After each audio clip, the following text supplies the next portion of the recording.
More Floridians than ever are fighting COVID-19 in the hospital. Tonight's confirmed total is 14,787, a staggering number throughout the state. This time last year, hospitalizations were decreasing pretty quickly after our summer surge, but so far this time, they show no signs of slowing down. Doctors in our local hospital say the number of COVID patients is growing exponentially. Lee Health is treating 471 patients today.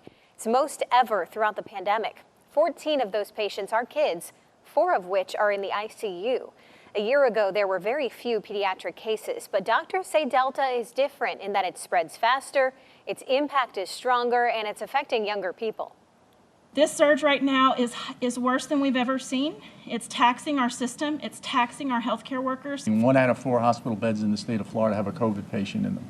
And those are beds that would otherwise be filled with other patients. Right now, NCH is treating 170 COVID patients. That's a third of all its patients in its hospitals. 86% of those are unvaccinated. NCH just received 10 new ventilators after the state had to ask the federal government for help with those. Right now, 20 patients are on ventilators in NCH, 35 at Lee Health.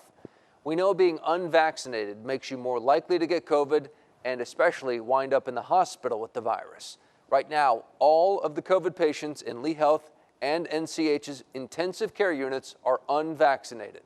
NBC2's Gage Goulding is talking to a COVID survivor who hopes his story will inspire more people to take the virus seriously.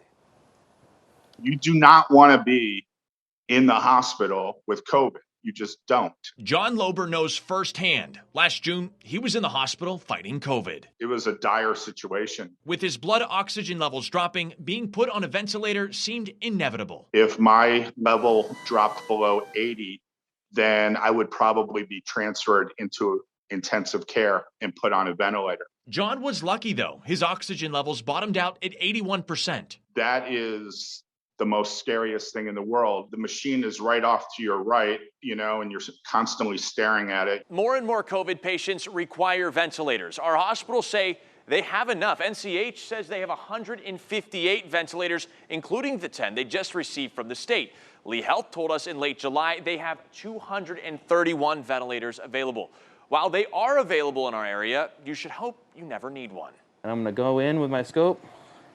I'm going to move the tongue out the way. South Trail firefighter paramedic Matt Mariani practices intubations. Every South Trail medic does this 6 times before they start their 24-hour shift.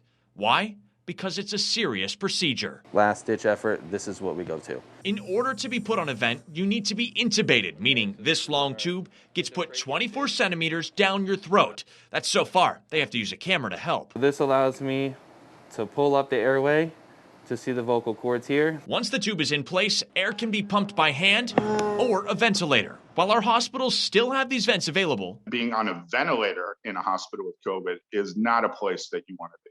Reporting in Fort Myers, Gage Goulding, NBC2.